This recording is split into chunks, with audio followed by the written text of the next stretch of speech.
Xenoblade 2 is the worst game in the series. It's full of fan service slop, cringe anime designs, some of the worst voice direction in a game,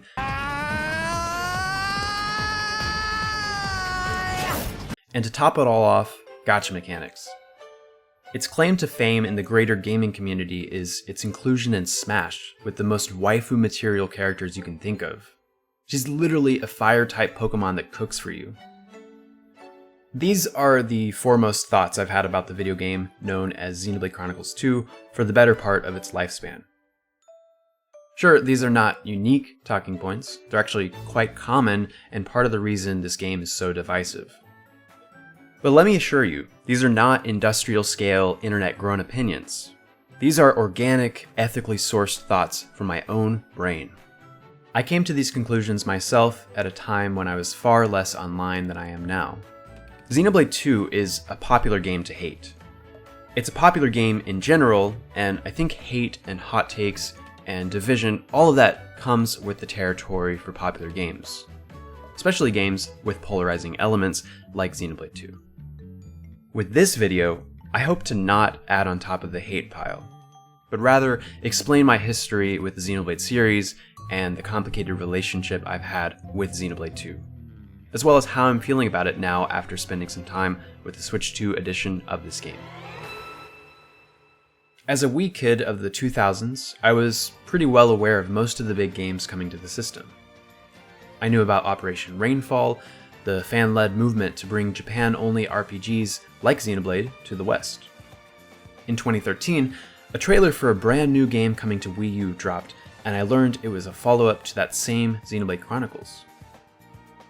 On a typical weekend grocery run to Walmart with my mom, I made my way to the back of the store where those fabled game aisles were.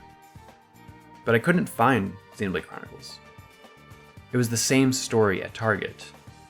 I ended up looking it up, and I found out it was a GameStop exclusive, and it was going for like $80. After saving up my allowance, I was able to buy a copy from GameStop, and the rest is history. Xenoblade Chronicles quickly became my favorite game of all time. The story, the world, the music, the RPG mechanics, everything felt so magical. And only a couple years after that, the follow-up released on Wii U, Xenoblade Chronicles X. This game was very different from the first, but I fell in love yet again. The sci-fi alien world, the Sawano-composed music, even the story, which is not typically seen as anything incredible, still spoke to me. Humanity coming together to carve out a living after our home is destroyed by aliens. I don't know, it worked for me. Alright, so now we are in 2017. Xenoblade 2 has been announced, and it looks promising. The art style is a change from the first two games. It's way more anime-inspired, but it's beautiful. It's a return to a more fantasy world than the sci-fi world of X. And as far as the team behind it, Takahashi is executive director, and Kyota, Ace, and Mitsuda are all returning to compose the soundtrack. What reason would I have to doubt they'll produce anything less than a masterpiece? They've already done it twice in a row. At this point, I was applying for colleges, getting ready to move and all that, and I couldn't afford a Switch yet. So when the game released in December 2017, I was unable to play it. For a full year, I basically blocked out any mention of the game because I wanted to avoid spoilers, as well as just saving my first impression, that sacred first playthrough for myself when I would eventually get my Switch. And that happened only a year later. I found a great Black Friday deal in 2018, and with Smash Ultimate releasing in December of 2018, my holiday break would be full of gaming goodness because I'd be playing Smash with my roommates and I could finally play the sequel to my favorite game ever.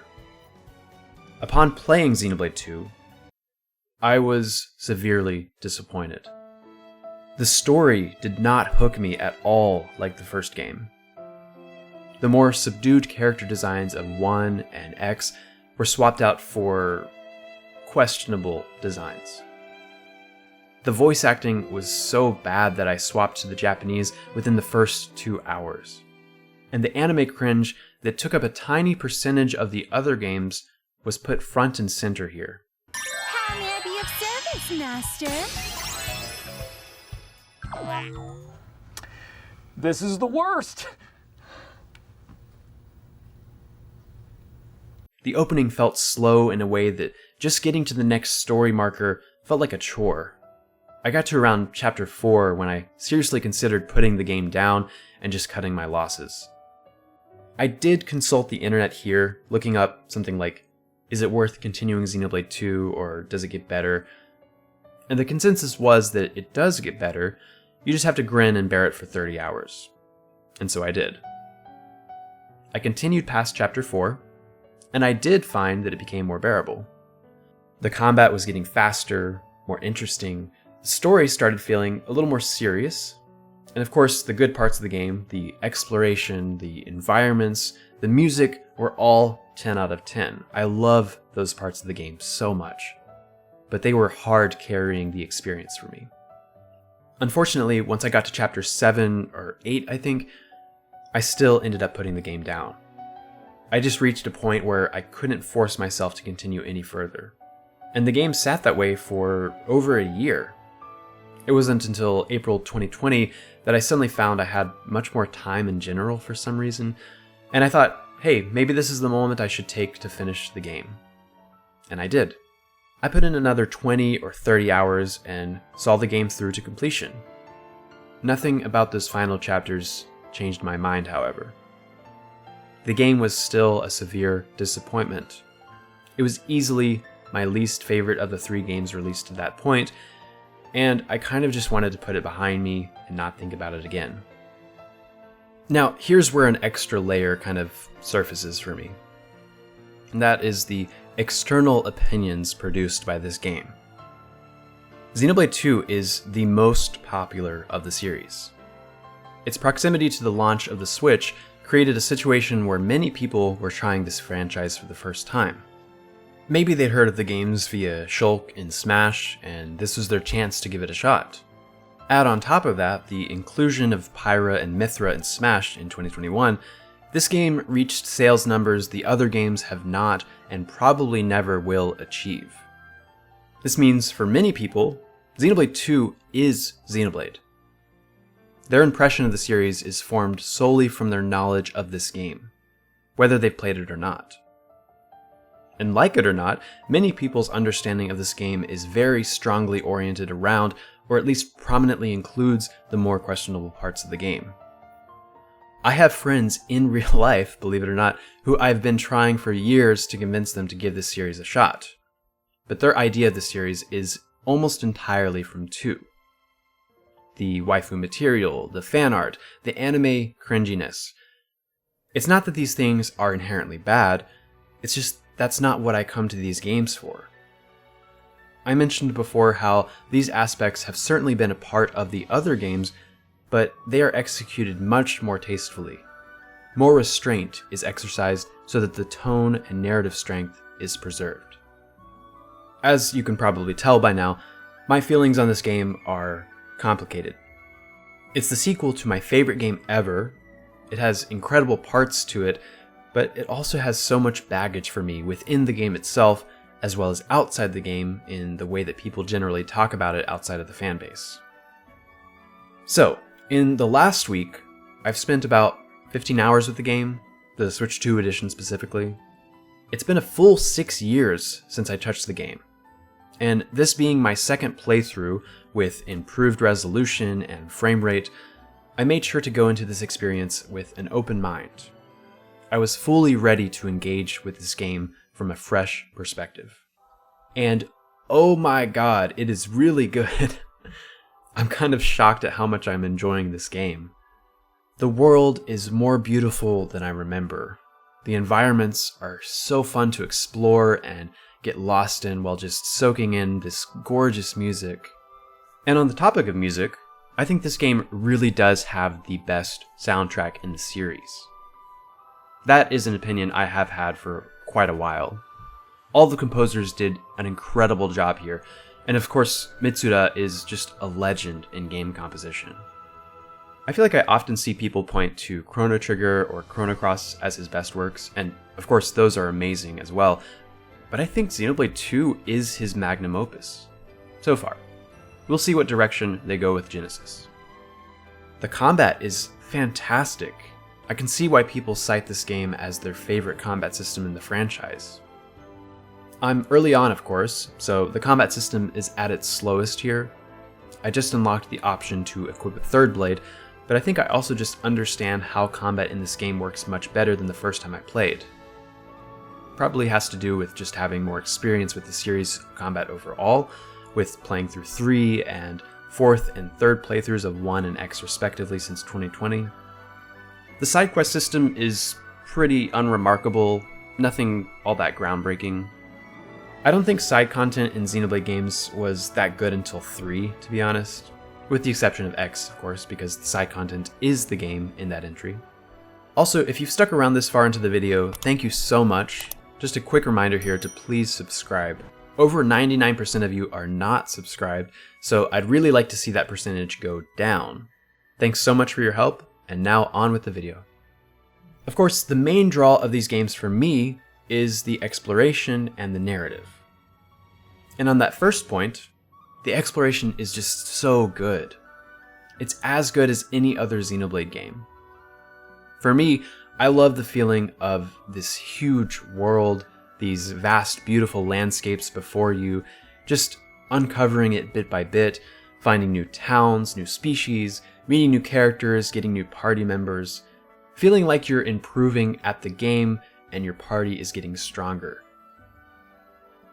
It's an RPG, and it delivers that sense of accomplishment and progression throughout a grand story in a super satisfying way. Now, in terms of the narrative, I'm a little more split here. I still think this game has the least interesting opening hook of the mainline trilogy.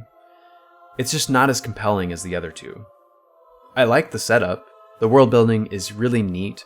The concept of living on these titans in a sea of clouds, and as the titans are quickly dying off, livable land is becoming scarce, resources are increasingly valuable, and of course all of this fuels war.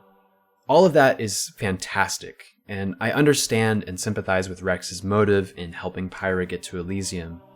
So honestly, I'm still trying to put my finger on why this doesn't work as well for me as the other games. It might be in part due to the voice acting just not being as convincing. The most powerful driver in the Empire, and wielder of Bridget, the most powerful blade. So together they're like ultra powerful. I'm not in love with Rex's character in general as well. But maybe most importantly, it lacks the sense of urgency, the immediacy of the stories in 1 and 3. I feel like those games just kick off immediately and you're in it. It probably helps they both start with battle scenes, which are exciting, but also in the first game, you have this huge inciting event in the opening hours that gives you a boost of momentum to want to see the story and how it unfolds. And with 3, I feel like the world they set up is so unusual and cruel that I just need to know why things are the way they are. 2 has elements of those, but it just doesn't really hit on the same notes the same way. And it's okay that it starts differently. It has its own unique vibe. It's a little more fairy tale-like. And I do love the opening areas of Argentum and just being on the Cloud Sea. It's beautiful.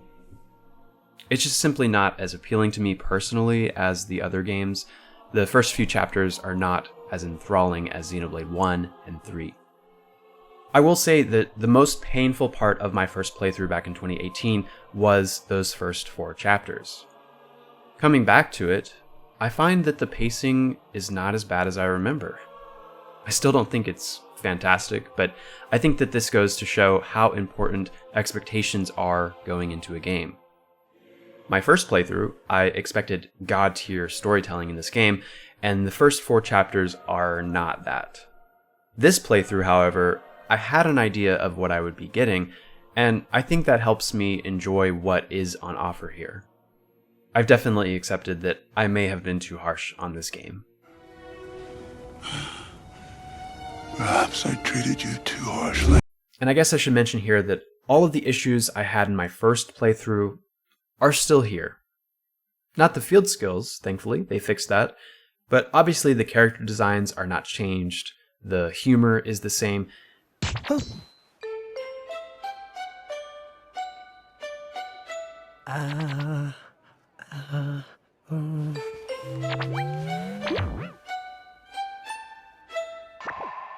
These things are still here, and I don't really feel differently about them. Like, I'm not more positive, or I've not grown to love those elements specifically.